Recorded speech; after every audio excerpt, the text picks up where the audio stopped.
Siapa yang dikehendaki Allah dapat hidayah, maka dibukakan Allah hatinya itu untuk berserah diri kepada Allah Subhanahu wa Ta'ala. Itulah tanda orang yang mendapatkan hidayah. Apa tandanya? Dibuka Allah hatinya itu.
Assalamualaikum warahmatullahi wabarakatuh.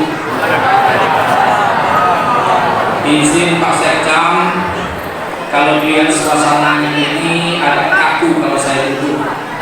Jadi biar berhadapan kemana-mana saja, bisa dilihat tiga dimensi. Pada panitia disingkir saja kursi ini. Ya. Alhamdulillah wa syukurillah. Asyhadu an la ilaha illallah, asyhadu anna Muhammadar Rasulullah. Innallaha wa malaikatahu yusholluna 'alan nabi. Ya ayyuhalladzina amanu shallu 'alaihi taslima. Allahumma shalli ala Muhammad wa ala ali Muhammad kama shallaita ala Ibrahim wa ala ali Ibrahim fil alamin innaka Hamidum Majid. Rabbi shrah li sadri wa yassir li amri wahlul 'uqdatam min lisani yafqahu qawli. A'udzu billahi minasy syaithanir rajim. Muhammadur Rasulullah walladzina ma'ahu asyiddaa'u 'alal kuffar ruhama'u bainahum tarahum ruk'an sujada yabtaguna fadlan minallah wa ridwana simahum fi wujuhihim athari sujud. Shadaqallahul azim. Mengawali maulid kita siang yang berbahagia ini, saya mengajak kita semuanya untuk berserah diri kepada Allah Subhanahu wa taala. Mudah-mudahan apa yang disampaikan nanti dapat menjadi ilmu buat kita di masa-masa yang akan datang. Mari kita buka dengan membaca Al-Quran Al-Fatihah. Leluhur kita yang telah mendahului kita di alam barzakh, orang yang kita cintai, kakek kita, nenek kita, orang tua kita, tuan guru kita, yang mudah-mudahan Allah mereka menyaksikan acara kita yang mulia ini. Mari kita hantarkan juga dengan doa Al-Fatihah.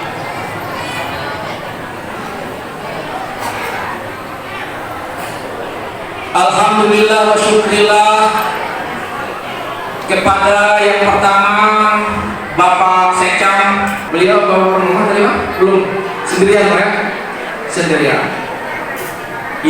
Mewakili Bapak Camat, alhamdulillah beliau sempat hadir bersama kita.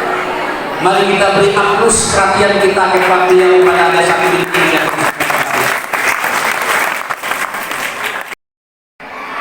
Sikap syukur kita kepada Allah Subhanahu wa taala. Karena sikap syukur itu adalah sikap yang paling mulia di hadapan Allah Subhanahu wa taala. Ayat Al-Quran yang dimulai dengan Al-Fatihah dimulai dengan kalimat Alhamdulillahirabbil alamin, agar kita segera menyadari akan nikmat Allah yang telah dilimpahkan kepada kita semua. Para ahli ibadah membagi 3 tingkat nikmat Allah. Tadi disebut oleh Pak Sekam, ada BLT-nya. Ternyata nikmat Allah itu juga ada tingkatnya Bapak Ibu. Tingkat yang ketiga yang paling bawah itu adalah berupa makanan yang kita nikmati, rumah yang kita huni, kendaraan yang kita pakai, apalagi sawah ladang yang kita garap peninggalan daripada orang tua kita.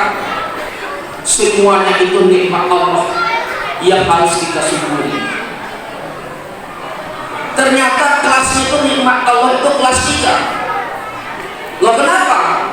Karena ada yang di atas itu lagi, yaitu nikmat kesehatan. Coba bayangkan, ibu-ibu, Buya ini sakit, umpama diabname di rumah sakit umum Sungai Buloh, datanglah Pak Kades, benar tak? Maka nikmat nomor 2 ini jangan disia-sia, yaitu nikmat kesehatan. Belum juga paham, Buya talang untuk lagi. Rumah yang mewah dengan segala fasilitasnya, ya, kendaraan dengan harga ratusan juta, tapi sampai buninya sakit di rumah, sampai milik kendaraan itu stroke di rumah. Apa artinya kendaraan dan rumah mewah yang dia miliki?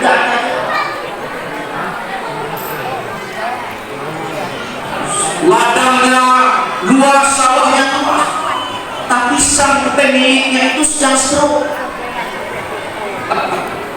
Apa artinya itu? Enggak, sia-sia. Maka nikmat yang nomor 2 ini adalah nikmat kesehatan. Buya ingatkan kita kesehatan demi uang itu bodoh. Salah satu manusia bodoh itu mempertaruhkan kesehatan demi uang. Kenapa tidak sebanding Bapak Ibu? Uang kita dapatkan tapi kesehatan itu rusak. Nah, oleh karena itu hidup ini perlu menjaga kesehatan. Di antara lain menjaga kesehatan itu adalah menjaga keseimbangan di dalam kehidupan kita. Ketika harus beribadah, ya kita beribadah. Ketika harus bekerja, ya kita bekerja pada batas dan kemampuan yang kita miliki. Jangan paksakan bekerja di luar kemampuan. Kenapa? Itu melanggar sunatullah dan itu tidak merupakan sebuah contoh yang diperlihatkan oleh Rasulullah kita, Nabi Muhammad Sallallahu Alaihi Wasallam. Bersyukur kita diberi Allah kesehatan, sehingga kesehatan itu bisa kita manfaatkan sebanyak mungkin dan sebanyak mungkin untuk beribadah kepada Allah Subhanahu wa Ta'ala. Sebelah situ kalau Pak Sekam ya, dari kamu semua.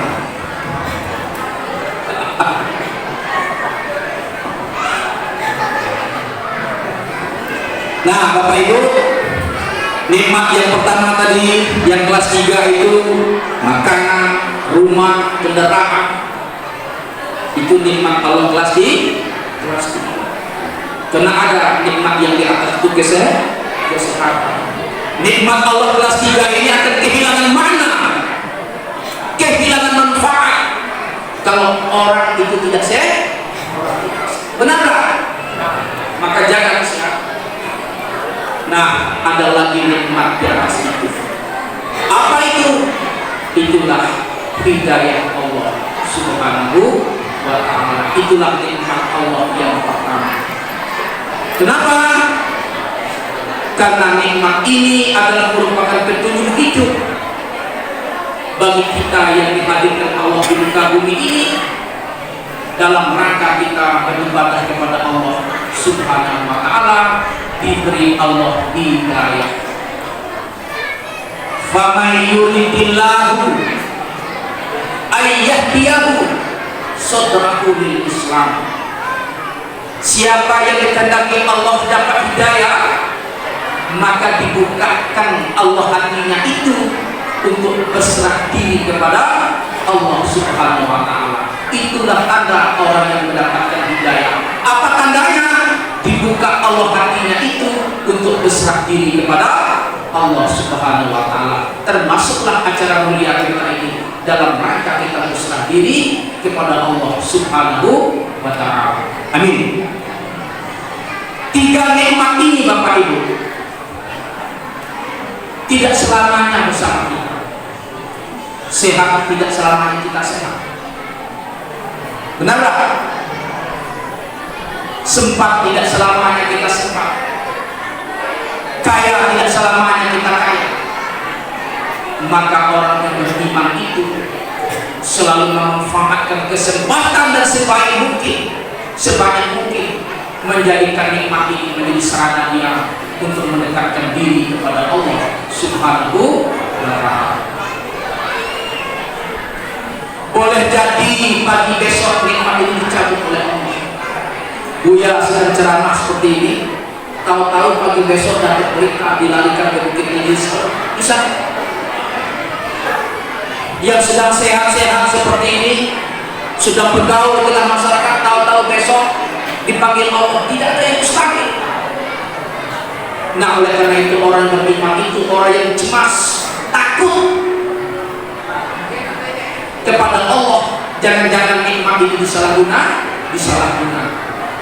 Oleh karena itu Allah menjanjikan kepada hamba-Nya itu, la in syakartum la azidannakum wa la in kafartum in azabi lasyadid. Kata Allah, kalau kamu itu pandai memanfaatkan nikmatku, kata Allah, pandai kamu mensyukuri nikmatku itu, maka kamu tambah keberkahannya. Kita ini sehat, kita memanfaatkan kesehatan di jalan Allah, insya Allah kesehatan kita ditambah dan diberi keberkahan. Kita dalam keadaan punya uang, uang itu kita gunakan di jalan Allah, akan bertambah nilainya dengan keberkahan yang melimpah lagi berkah. Tapi bila mana kata Allah, nikmat yang aku berikan kepada kamu itu kamu salah gunakan, kamu kufuri, kamu khianati. Sehat, tapi Pak Kades, sehat sekedar pertama meluai itu, kursi ini, kursi mudi, lahai kedai, lahai kedai, istilah Jambi mulu ngilir saya. Sehat, tapi tidak digunakan di dalam Allah. Termasuk adalah orang-orang yang ancam oleh Allah. Jangan kita termasuk orang yang demikian. Kenapa? Kesehatan tidak selama-lamanya bersama kita. Bahkan tubuh kita pun tiada yang tahu misteri yang dapat kita semua ini. Karena itu adalah ilmu Allah Subhanahu wa Ta'ala. Kalau kita salah menggunakan nikmat itu, maka Allah akan mengancam kita. Wala nuziqannahum minal azabil adna duna azabil akbar. Akan kami ancam kamu itu dari siksaan yang segera mungkin dan di hari akhirat kelak nanti. Jangan kita membayangkan azab Allah itu di akhirat, di alam barzakh tidak. Termasuk di dunia ini juga kita diazab oleh Allah. Apa tanda orang diazab Allah? Di antara lain yang tutup Allah hati, tidak dibukakan hati untuk menerima hidayah. Itu termasuk azab Allah. Khatamallahu ala qulubihim wa ala sam'ihim. Allah telah tutupkan hati mereka, tidak lagi untuk bisa menerima kebenaran. Itu termasuk azab dunia. Allazi nakafaru sawa'un 'alaihim a'anzartahum am lam tunzirhum la yu'minun. Orang-orang kafir itu sama saja kamu beri peringatan atau tidak, toh mereka juga tidak akan beriman. Nah, orang semacam ini termasuk kategori yang diazab oleh Allah Subhanahu wa Ta'ala. Oleh karena itu, syukur, ucapan bersyukur itu alhamdulillah. Tetapi sikap bersyukur itu memanfaatkan nikmat Allah yang ada dalam diri kita ini sebaik mungkin dan sebanyak mungkin untuk kita mendekatkan diri kepada Allah Subhanahu wa Ta'ala. Mudah-mudahan kita semua orang-orang yang pandai bersyukur dengan nikmat yang Allah berikan kepada kita, dan Allah menjanjikan nikmat yang berlimpah ruah kepada kita semua ini. Amin ya rabbal alamin. Bapak Sekcam, Bapak Kepala Desa, tokoh-tokoh masyarakat dan hadirin semua yang saya muliakan, ada 3 kategori hati sebelum masuk kepada maulid kita yang intinya nanti sebagai pengantar, supaya hati kita ini hati yang lunak, hati yang bisa mendengar dakwah, maka ini perlu saya sampaikan. Yang pertama adalah qalbun salim, hati yang selamat. Itu yang pertama. Apa tandanya? Tanda hati ini apabila dibaca ayat-ayat Allah, apabila dibaca kebesaran Allah, maka wajilat qulubuhum, ada getaran di dalam hati mereka.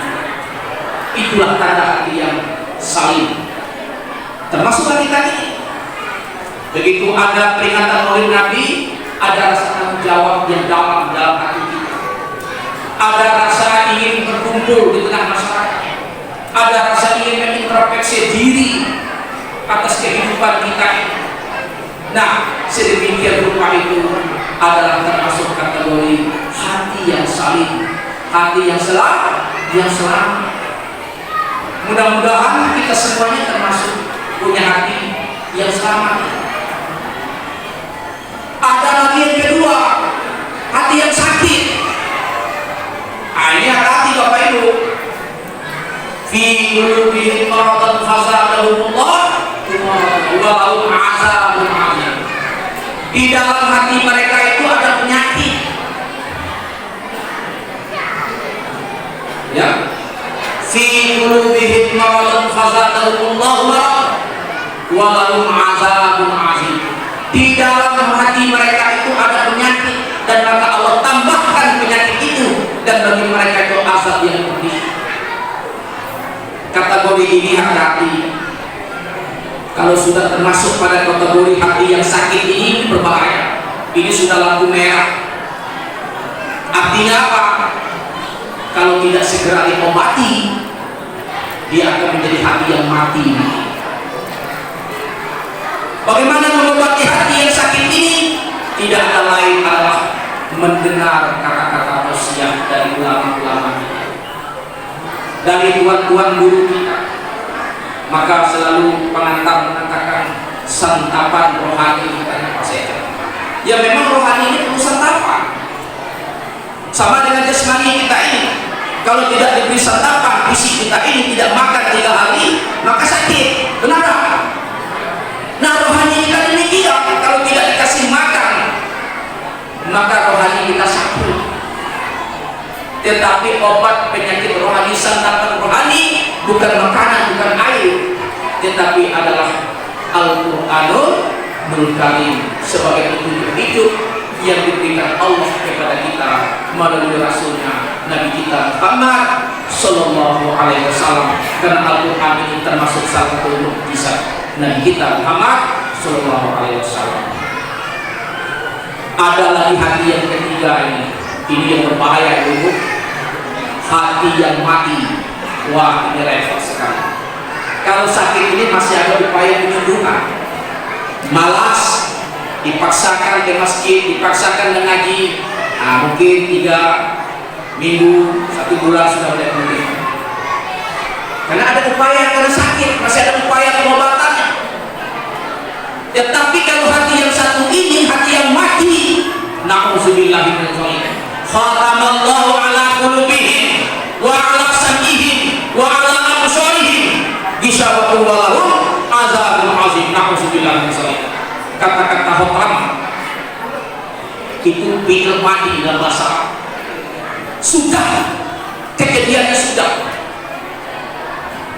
Kita setiap bulan Ramadan namanya khatam Al-Quran, arti ditutup pengajian kita.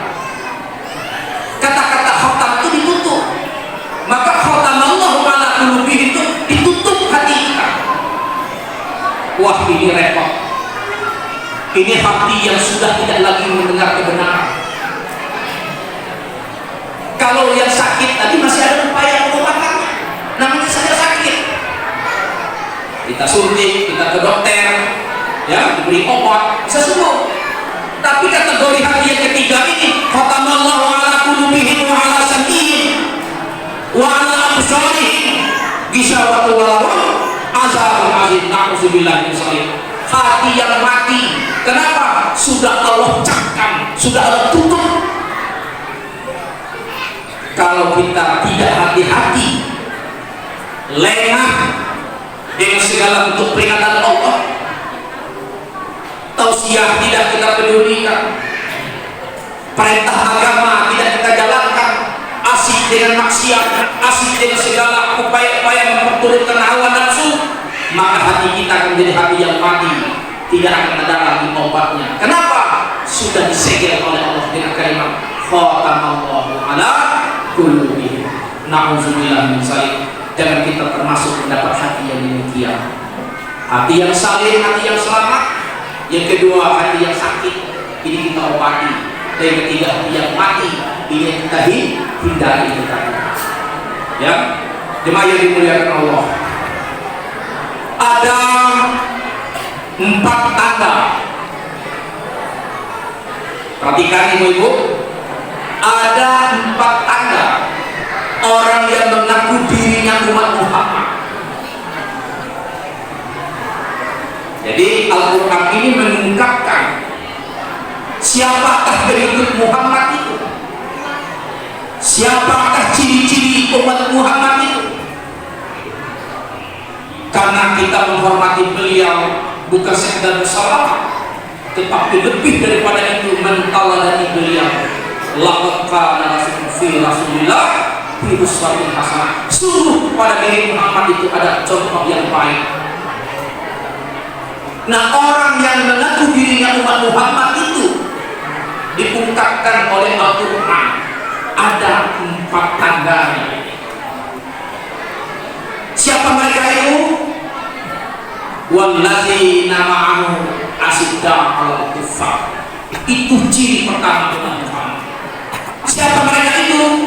Adalah orang yang punya ketegasan kepada hal yang mungkar, hal-hal yang merusak. Jadi umat Muhammad menjadi kawat cendera di muka, pelopor nahi munkar, amar ma'ruf nahi. Pak Sekjam, kita ibarat di sebuah perahu, ada yang melubangi perahu itu, tidak kita cegah. Pertanyaan saya, siapa yang teraniaya kalau perahu itu tenggelam? Apa sang pelaku sendiri? Tidak.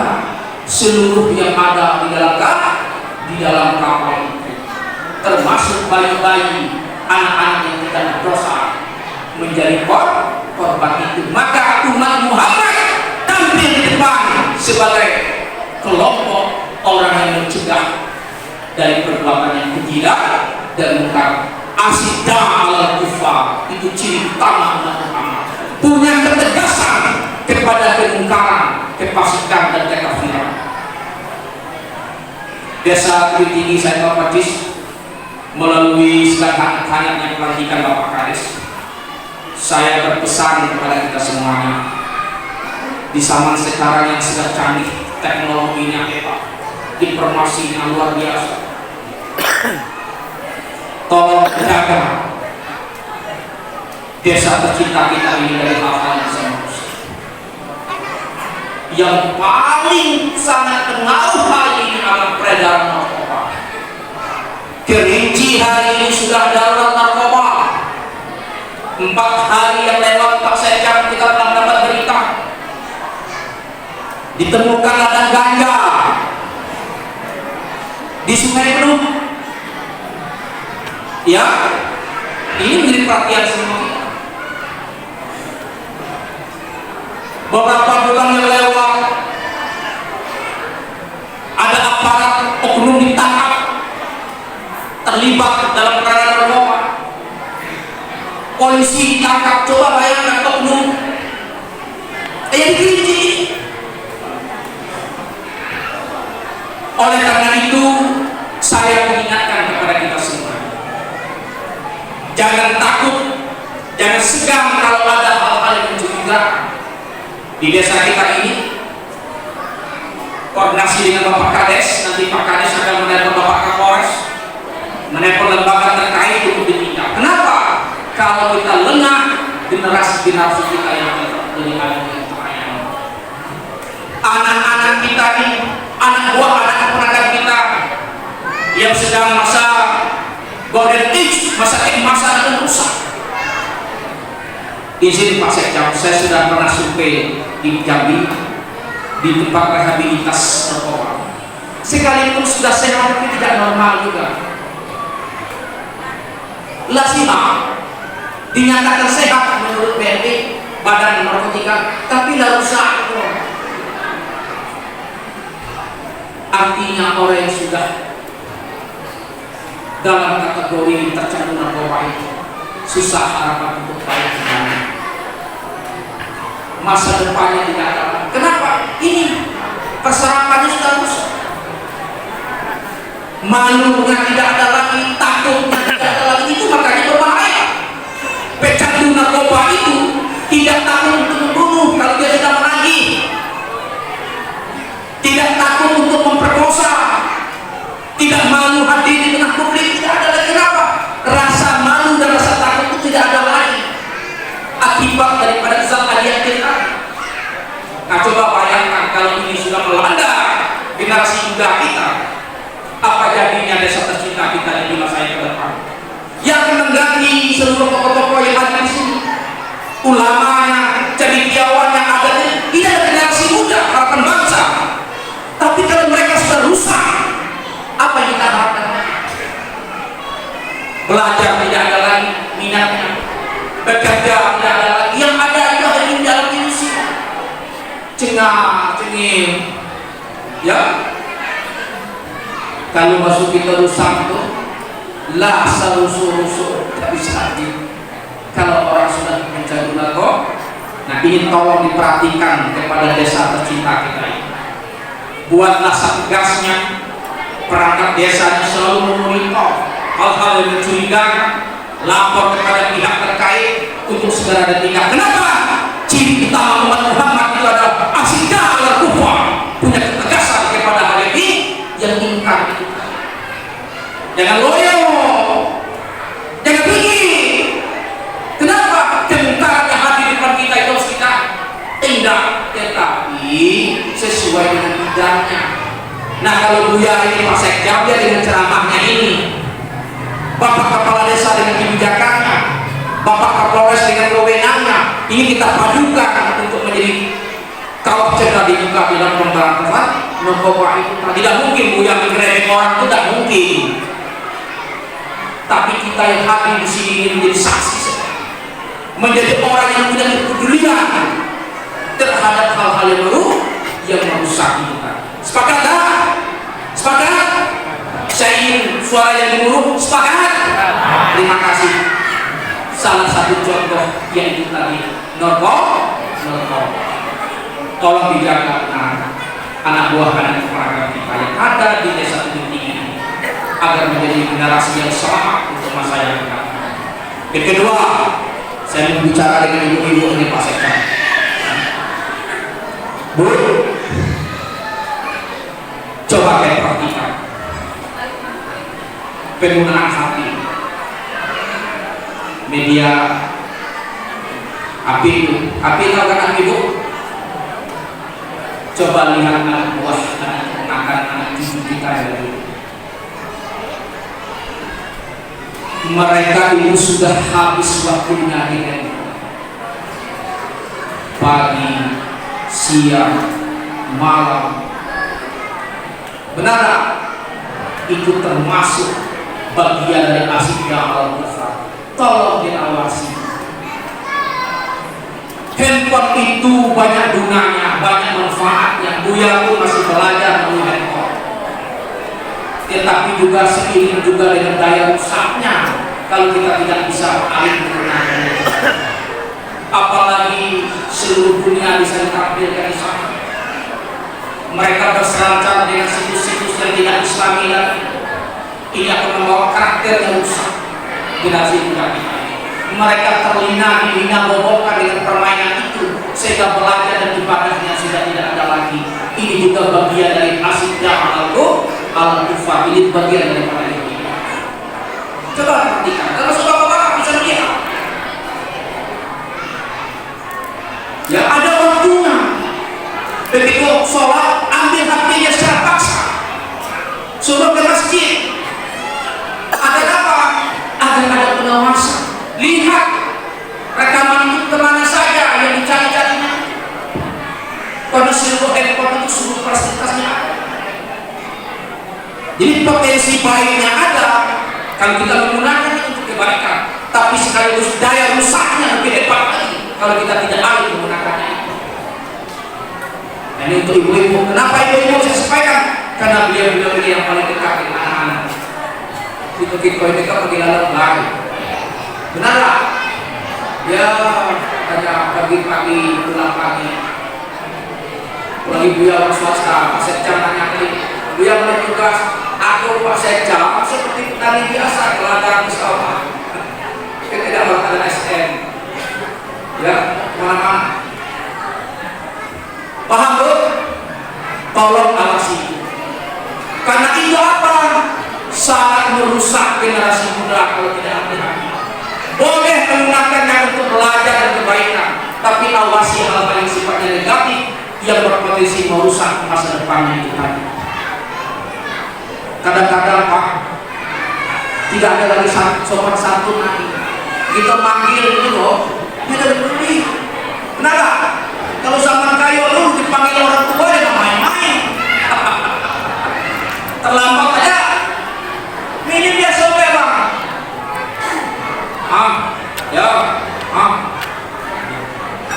Mentalitas dan kesopanan santun sudah ampuh kalau kita tidak punya ketegasan dalam menghadirkan teknologi. Kebaikannya banyak, tidak bisa kita hindari itu. Islam juga tidak bahkan mendorong sains teknologi ilmu pengetahuan, tetapi yang dimaksudkan di sini hal-hal yang merusak. Harus ada ketegasan kita semua terhadap itu. Kenapa generasi milenial hari ini kalau tidak pandai kita mengawasi mereka dalam menggunakan informasi itu untuk kebaikan, maka itu menjadi daya rusak yang hebat bagi kepribadiannya di masa yang akan datang. Bisa paham, Bu? Nah, tolong awasi. Sejak dia pergi ceramah ini, mulai malam nanti lihatlah penggunaan hadiahnya itu boleh, tetapi jangan laut waktu yang berlebih-lebihan sehingga lupa ibadah, lupa belajar, lupa bekerja dan segala macam juga. Kenapa? Karena umat Muhammad itu adalah asda al kufar, punya ketegasan kepada hal yang bersifat keingkaran tadi. Jemaah yang dimuliakan Allah, kaum muslimin semuanya yang ada di titik ini yang dimuliakan. Apalagi ciri utama umat Muhammad di samping asyidah al kufar tadi, ciri yang kedua itu adalah ruhama bainahum. Di antara mereka itu adalah orang-orang yang berkasih sayang. Kata-kata ruhama itu berasal kata-kata rahimah, rahim. Kenapa kata-kata rahim? Karena ibu yang sedang melahirkan, yang sedang mengandung itu, kalau tidak ada rasa kasih sayang, maka cabang bayi ini tidak akan selamat. Maka orang yang mengaku dirinya umat Muhammad, tanda yang kedua itu adalah sama-sama mereka itu adalah orang-orang yang berkasih sayang karena Allah Subhanahu wa Ta'ala. Ada 3 kewajiban kita sesama muslim. Yang pertama, sama-sama menjaga kehormatannya, menjaga aibnya. Ini kembali lagi masalahnya, Pak. Jangan dikit masalah langsung dipakai seluruh dunia tahu aib iman kita. Itu adalah tidak perilaku umat Muhammad. Siapa yang menjaga aib saudaranya, maka Allah akan menutupi aibnya di dunia dan di akhirat kelak nanti. Yang kedua, menjaga hartanya, jangan sampai dia rugi. Kalau kira-kira suatu pekerjaan dan kegiatan itu merugikan dia secara harta benda, kita ingatkan jangan sampai seperti itu. Kenapa? Wujud kasih sayang di antara kita, saling menjaga keluarga kita, teman kita dari hal yang merugikan. Kemudian apa lagi? Menjaga agamanya, mengajak dalam kebaikan seperti ini. Itu kewajiban kita sesama muslim. Kenapa? Karena tanda yang kedua umat Muhammad itu adalah ruhama bainahum. Di antara mereka itu adalah orang yang berkasih sayang karena Allah Subhanahu wa Ta'ala. Saling menjaga, saling melindungi, saling menutupi aib di antara satu dengan yang lain, bukan terbalik. Nah, kita sekarang Pak sedang degradasi moral. Dikit baik selalu katai langsung diafter. Sehingga bukan sedang lebih tinggi yang tahu, tapi seisi dunia yang tahu. Kemana meminta maaf nanti coba bayangkan. Jangan-jangan apa yang kita update itu belum tentu kebenaran sejati. Kalau pisau melukai saudara kita, ada obatnya dan mungkin sehat dalam beberapa minggu, beberapa bulan. Tapi apabila lidah kita, lisan kita ingin menyakiti hatinya, sampai hayat di kandung badan masih terasa sakit. Benar? Ada kata-kata buat kita yang pernah mencaci maki kita 30 tahun yang silam, kena kita rasa, tidak? Benar? Coba bayangkan. Kemana kita minta maaf? Ini salah satu contoh. Maka orang yang mengaku diri imannya Muhammad, ruhama bainahum, di antara mereka itu adalah saling berkasih sayang, saling menyayangi di antara satu dengan yang lain. Saya tidak percaya melalui Bapak Kepala Desa kita yang baru ini, tebing tinggi telah melaksanakan suksesi, dan saya kaget benar Mohon maaf, saya beri hapus yang luar biasa. Belum ada sejak Buya ikut Maulid Nabi yang seramai yang ada di Bukit Tinggi ini, Pak Sekretari. Jujur saja, kemarin saya di Ujung Pasir tidak juga seramai ini. Saya lihat tokoh masyarakatnya hadir semua, padahal baru melaksanakan suksesi. Saya mengharapkan pilihan politik yang berbeda itu hanya jalan, tapi tujuan hakikat itu bagaimana desa Bukit Tinggi itu maju yang tidak ada yang kalah, tidak ada yang menang. Itu hanya proses berdemokrasi. Yang kalah itu siapa? Yang kalah itu yang tidak mau ikut membangun. Itu yang kalah. Maka saya dipesan dengan Pak Sekdes, Pak Kades, dan Bapak Sekalian, politik itu ada belahnya sedikit. Tolong, ini merupakan ruhama bainahum, digalang masing-masing seluruhnya. Kayu yang membentuk bola di antara satu dengan yang lain untuk menjadi sebuah kekuatan besar yang jadi tinggi ini. Kenapa? Karena persatuan itu merupakan hal yang telah membangun. Tidak mungkin pembangunan itu sukses kalau tanpa ada persatuan. Nah, ruhama bainahum itu adalah ciri utama, ciri kedua umat Muhammad, yaitu orang yang berkasih sayang karena Allah Subhanahu wa Ta'ala. Doa mereka itu diabadikan di dalam Al-Quran. Rabbana wali ikhwan nasabakuna bil iman wala taj'alna fi qulubina ghillan lil ladzina amanu rabbana innaka ra'ufur rahim. Itu doa orang Ansor yang kita baca selawat tadi menyambut kedatangan saudaranya dari Madinah, kaum Muhajirin. Mereka belum saling kenal, mereka bertolak belakang budaya, karakternya juga mereka berbeda, tetapi mereka saling mendoakan walaupun belum ketemu. Coba bayang, Rabbana wali ihwani, ya Allah ya Tuhan kami, ampunilah dosa saudara-saudara kami yang seiman, wala taj'alna fi qulubina ghillan lil ladzina amanu rabbana innaka ra'ufur rahim. Hilanglah kedengkian di antara kami dan Engkaulah Maha Penyayang dengan segala ampunan-Mu ya Allah. Maka Allah pertemukan golongan Ansor dan golongan Muhajirin ini di buah kata ruhama bainahum. Kita bersahabat itu, bersaudara itu tidak kenal nasabiyah. Untuk kalian ketahui, Abu Jahal itu bukan orang lain yang Muhammad. Itu saudara kandung dari Abdullah. Tetapi Al-Quran mengucapkan tabat yada Abi Lahab wa tab, celaka kedua tangan Abu Lahab. Orang Muhajirin dan kaum Ansor itu berbeda latar belakang, berbeda keturunan, berbeda nasab, tetapi mereka adalah orang bersaudara. Ternyata konsep persaudaraan menurut umat Muhammad itu adalah konsep seiman. Walaupun ada orang Aceh di situ, dia adalah saudara kita yang seiman. Walaupun ada orang Negrowe yang hitam ada di Bukit Tinggi, itu juga adalah saudara kita. Kenapa?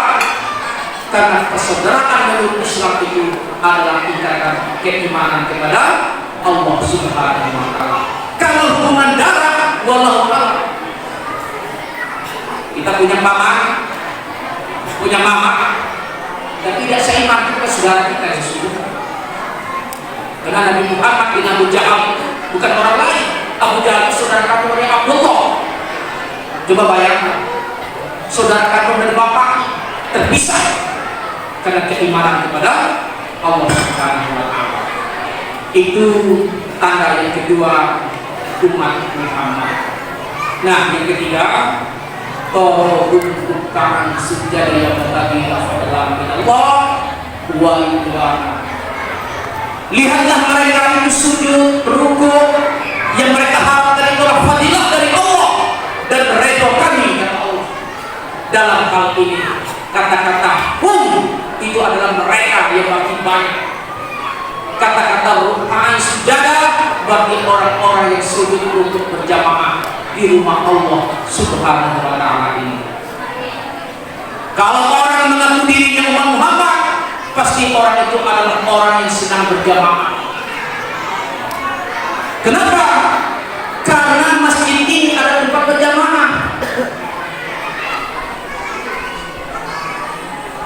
Nabi begitu sampai di Madinah, onta beliau tidak bisa berjalan lagi. Bukan istana yang beliau bangun, bukan benteng pertahanan, bukan, tetapi yang beliau bangun itu adalah masjid sebagai tempat mempersatukan umat itu. Siapa mereka itu? Adalah orang-orang yang mengharapkan ridha Allah Subhanahu wa ta'ala. Dalam kesempatan yang bahagia ini, saya ingin pesan juga kepada seluruh tokoh masyarakat, cendekiawan, alim ulama, melalui pemerintah kepala desa, termasuk adik-adik saya, anak-anak milenial ini. Mari masjid ini kita jadikan tempat kita berjamaah. Kenapa? Kita termasuk mendustai Nabi kalau sekedar mengatakan umat Muhammad tetapi tidak berjamaah di dalam masjid ini. Kalau sudah berjamaah, Allah akan menurunkan ridho dan keberkahan. Maka sekali lagi Pak Kades, Maghrib, kayak ketemu dengan tokoh masyarakat, BPD, Jati Pandai yang ada di sini. Isya pun demikian, subuh kembali ketemu, zuhur kembali ketemu, asar kembali ketemu, 5 kali 4 jam dalam 1 kali 24 jam kita ketemu di rumah Allah. Maka akan tumbuh rasa kasih sayang di antara kita dengan yang lain. Yang jadi masalahnya ini, Pak Kepala Desa tidak masuk masjid, BPD tidak masuk masjid, saya kaca-kaca usul di luar. Kenapa? Jarang ketemu. Orang yang jarang ketemu ini juga kita dibuat persatuan. Maka kunci persatuan itu adalah di jamaah di masjid ini. Tolong hukumkan sujada yang berada dalam Allah. Warikwana, lihatlah umatku, kata Nabi. Mereka ruku, mereka sujud, dan mereka cari pada ridha Allah. Kalau sudah masuk masjid, semua urusan dunia kita tinggalkan dulu. Kita punya harta, kita tinggalkan dulu. Jabatan Pak Sekcam pun kita lepaskan dulu. Kita punya harta pun kita tinggalkan dulu. Kita punya pangkat pun kita tinggalkan dulu. Kita masuk ke rumah Allah ini sama-sama menjadi hamba. Maka hati kita itu akan diliputi oleh keberkahan oleh Allah Subhanahu wa ta'ala. Kenapa? Karena dunia itu telah kita tinggalkan sementara waktu. Maka ada kesucian hati yang kita sampaikan tadi menjadi hati yang paling salim, hati yang bersih. Kenapa? Karena konflik antar desa, antar bangsa, antar geng, antar kelompok di tengah masyarakat kita ini hanya satu sumber konfliknya, kebencian dan urusan dunia. Itu saja. Kalau mencegah Pak Sekcam pertama usaha Pak, berebut harta, berebut proyek, dan gimana itu. Sementara sumber konflik ini kita tinggalkan di luar masjid. Nah, maka orang yang masuk masjid itu tidak akan ada rasa kedengkian lagi. Kenapa? Sumber konflik itu tidak kita bawa ke dalam masjid itu. Itu rahasia. Yang kedua apa? Orang yang membangun jamaah masjid itu ya'muru masajid Allah man amana billahi yaumil akhir.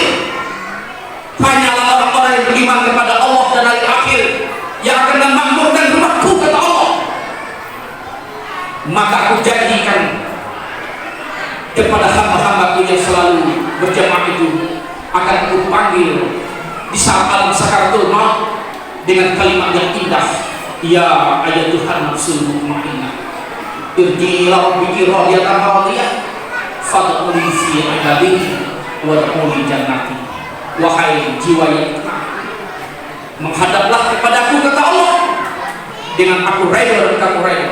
Masuklah kamu ke dalam golongan hambaku dan silakan nikmatilah surgaku, kata Allah Subhanahu wa ta'ala. Kenapa? Karena orang-orang yang memakmurkan masjid itu adalah orang-orang yang beriman kepada Allah, yang beriman kepada hari akhir. Umat Muhammad, ciri yang ketiga itu adalah orang yang senang berjamaah. Maka kalau ada persoalan desa akan selesai di masjid ini sendiri, Mas. Kalau seluruhnya masuk masjid. Tidak sampai laporan ke kejaksaan, tidak sampai laporan ke kepolisian kalau hal yang sepele. Kenapa? Selesai dalam masjid. Loh kenapa? Karena setiap hari ketemu, setiap kali mengucapkan salam, assalamualaikum warahmatullahi wabarakatuh, mereka salam dengan penuh tulus, selesai persoalan di sini. Yang jadi masalah sebuah ini, semua kasus termasuk dibeli. Orang sibuk membangun masjid dengan kemegahnya, tapi lupa membangun jemaah masjid. Sementara yang dituntut sebagai umat Muhammad itu adalah orang-orang yang membangun jemaah masjid, bukan sekedar membangun masjid. Ini penting sekali. Saya yakin dan percaya melalui kakanda saya, bapak kepada saya pagi, harapan saya tumpahkan kepada pundak beliau.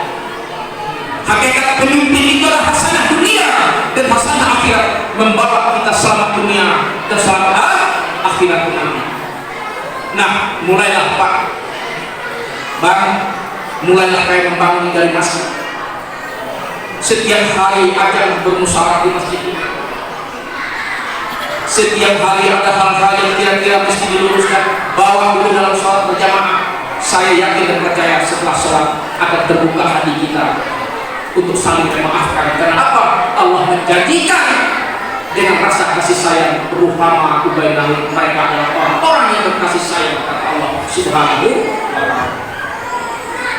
Sepakat tidak? Ya jangan masuk masjid waktu acara ini lah. Yang dituntut umat Muhammad itu 5 waktu. Agar apa?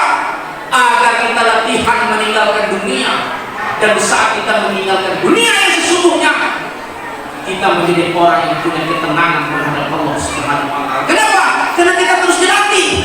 Subuh kita meninggalkan dunia, zuhur kita tinggalkan, asar kita tinggalkan, maghrib kita tinggalkan, isya kita tinggalkan. 5 kali kita latihan satu hari satu malam itu. Maka di saat kita meninggalkan yang sesungguhnya, kita mendapat ketenangan yang diberi jaminan oleh Allah Subhanahu wa ta'ala. Kenapa? Karena sudah dilatih. Yang jadi masalah Bapak Ibu ini tidak pernah latihan. Tapi jangan masuk masjid waktu alam sakaratul maut lah. Jangan-jangan masuk masjid waktu sholat jenazah lah. Dia ini aja nih masuk masjid aja. Apa gitu? Waktu masjidnya mata itu lah.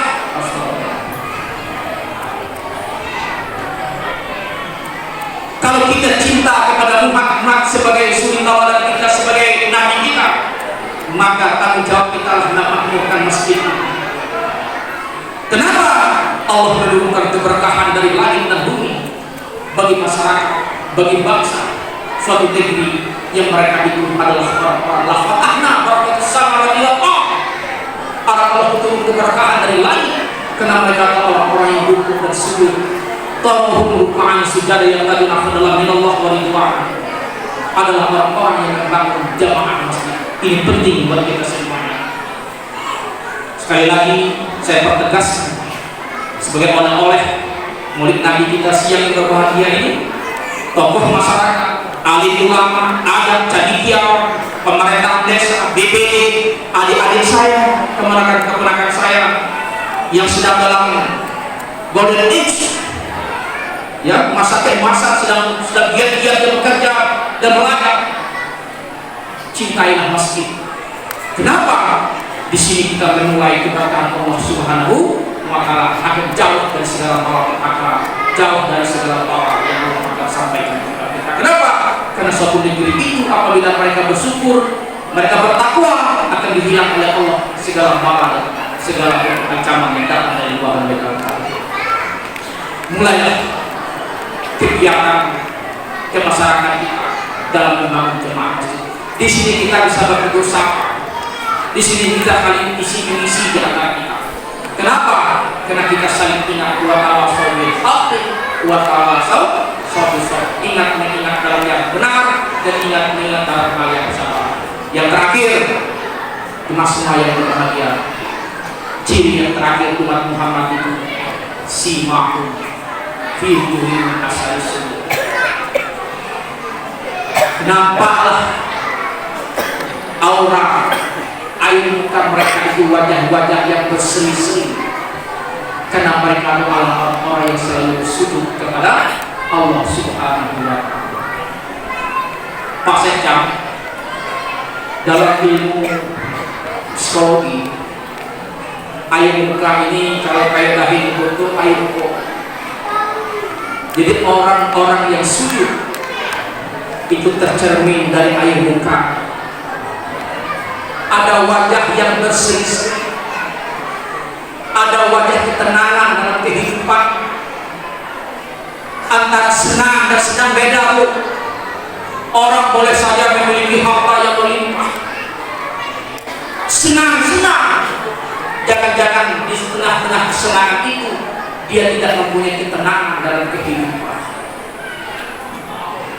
Mukanya rusak, pikirannya tertekan, senyumnya tidak ikhlas dengan saudara.